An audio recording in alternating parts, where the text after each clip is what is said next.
नमस्कार। द देसी अड्डा पर आपका स्वागत है। मैं हूं राकेश तिवारी। मतदान के ठीक पहले गोपालगंज की गणित क्या कहती है? आप सभी के मन में ये बात होगी। आप ये समझना चाह रहे होंगे कि जिस गोपालगंज में पहले ब्राह्मणों का दबदबा था, जहां से ब्राह्मण जीतकर सांसद बना करते थे, उस गोपालगंज में इस बार क्या होने वाला है? अनुसूचित जाति के लिए जब से ये सीट सुरक्षित हुई है और उसके बाद जिस तरह से गोपालगंज का चुनावी समीकरण बदला है, उस बदले हुए समीकरण में इस बार किसका पलड़ा भारी है? जनता दल यू ने यहां से अपने निवर्तमान सांसद डॉक्टर आलोक कुमार सुमन को चुनावी मैदान में उतारा है, जबकि इस बार राजद ने यह सीट वीआईपी के कोटे में दे दिया और यहां से वीआईपी ने चंचल पासवान को चुनावी मैदान में उतार दिया है। तो जब आलोक कुमार सुमन और चंचल पासवान एक दूसरे के आमने सामने खड़े हैं, तो गोपालगंज की राजनीति कहां पे खड़ी है? कल जब मतदान होने वाला है और मतदान होने के पहले गोपालगंज का समीकरण कहां फिट हो रहा है, गोपालगंज का समीकरण कहां जा रहा है, इस बात को जानने से पहले आप ये जान लीजिए कि पिछले चुनाव में जनता दल यू के प्रत्याशी और निवर्तमान सांसद जो डॉक्टर आलोक कुमार सुमन है, वो 55.44% वोटों के साथ अपने निकटतम प्रतिद्वंदी आरजेडी के सुरेंद्र राम महान को पराजित किया था। डॉक्टर आलोक कुमार सुमन को 5,68,150 मत मिले थे और गोपालगंज के लोगों ने उन पर विश्वास किया था कि जो गोपालगंज की समस्याएं हैं, जिसको लेकर उन्होंने मतदान किया है, वे सब की सब पूरी हो जाएगी। गोपालगंज शहर की जो समस्याएं हैं, उसको दूर करने के लिए आलोक कुमार सुमन प्रयास करेंगे। 2,12,000 प्रभावित लोगों के पुनर्वास के लिए वो काम करेंगे। बेरोजगारी दूर करने के लिए वे काम करेंगे।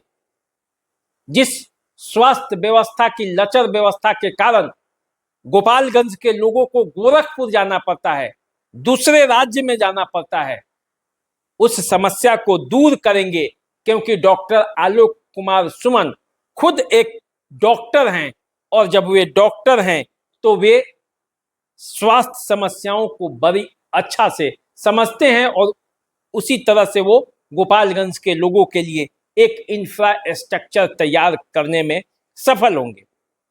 लेकिन अब ये सब बातें जो है वो पुराने दिनों की बात हो गई। 5 साल बीत गए, लेकिन समस्याएं जस की तस खड़ी हैं। 6 विधानसभा क्षेत्रों वाले गोपालगंज में 22 लाख के आसपास मतदाता हैं, जहां ब्राह्मण मतों की भी एक अच्छी खासी संख्या है। मतदान कल होना है और मतदाता मूड बना चुके हैं कि किसे मत करना है, लेकिन उसके पहले जो सवाल मतदाताओं के मन में है वो ये है कि 20 साल से अधूरा NH-27 आखिर कब पूरा होगा? 2003 और 4 में ही NH का काम पूरा हो जाना था। 2,000 करोड़ का प्रोजेक्ट 2,700 करोड़ तक पहुंच चुका है, लेकिन काम अभी पूरा नहीं हुआ है। गोपालगंज में बेरोजगारी की समस्या दूर नहीं हुई। गंडक के बाढ़ की समस्या भी जस की तस बनी हुई है। हर साल बाढ़ से लोग प्रभावित होते हैं, लेकिन उनके लिए कोई व्यवस्था नहीं बनती है। स्वास्थ्य और हायर एजुकेशन का मामला भी उसी तरह से है और यातायात व्यवस्था तो गोपालगंज के लिए एक कष्टकारी विषय है। तो क्या इन समस्याओं को दूर करने में डॉक्टर आलोक कुमार सुमन सफल होंगे? पिछले 5 सालों में उन्होंने क्या किया, इसका भी आकलन मतदाता कर रहे हैं।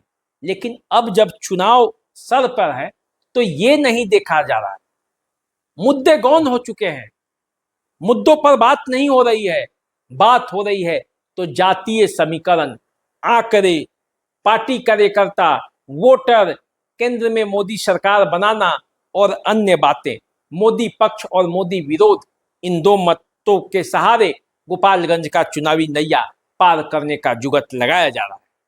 आप सब जानते हैं गोपालगंज में सतीश पांडे और पप्पू पांडे का एक दबदबा है।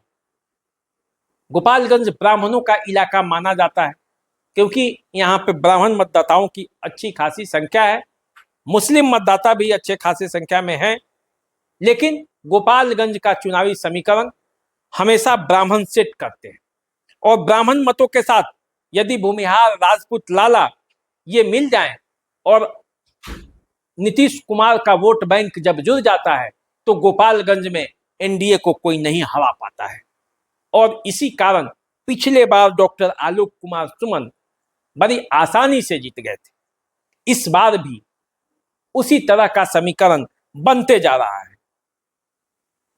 चिराग पासवान वोटर हालांकि कट रहे हैं, वो आरजेडी के खेमे के, महागठबंधन खेमे के वीआईपी प्रत्याशी चंचल पासवान के पक्ष में जाते हुए दिख रहे हैं, लेकिन फिर भी यहां पलड़ा एनडीए का भारी है।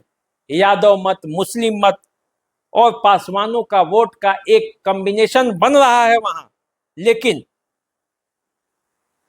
स्थिति इतनी अनुकूल नहीं कि आसानी से चंचल पासवान डॉक्टर आलोक कुमार सुमन को पराजित कर दे। और यही कारण है कि गोपालगंज की लड़ाई बड़ा दिलचस्प हो गई है। गोपालगंज में जदयू अपना पूरा दम लगा रहा है क्योंकि इधर गोपालगंज और सिवान, ये दो सीटें जदयू के खेमे में सारण जिले में मिली हुई है और इन दोनों सीटों में सिवान में भी कांटे की टक्कर है। तो गोपालगंज जहां से डॉक्टर आलोक कुमार सुमन चुनावी मैदान में है, वो समीकरण उनके पक्ष में जाता दिख रहा है। तो जदयू किसी भी कीमत पर इस सीट को जीतकर अपना कोटे को बढ़ाना चाहती है, जीत के संख्या को बढ़ाना चाहती है। तो इसीलिए जब कल मतदान होना है तो गोपालगंज में इस चुनावी समर में मतदाता बड़ी तेजी से अपने प्रत्याशी के पक्ष में गोलबंद हो रहे हैं। हालांकि चंचल पासवान भी युवा हैं और वे युवा मतदाताओं को अपने पक्ष में गोलबंद कर एक नए समीकरण से मोदी के विरोधी मतों को अपने पक्ष में गोलबंद कर वो इस चुनाव को जीतना चाहते हैं और इसीलिए वे पूरा दम लगाए हुए हैं। तो देखना है कि गोपालगंज का चुनावी समीकरण में इस बार नया क्या होता है, गोपालगंज की नैया किस किनारे बैठती है, ये अभी देखने वाली बात है।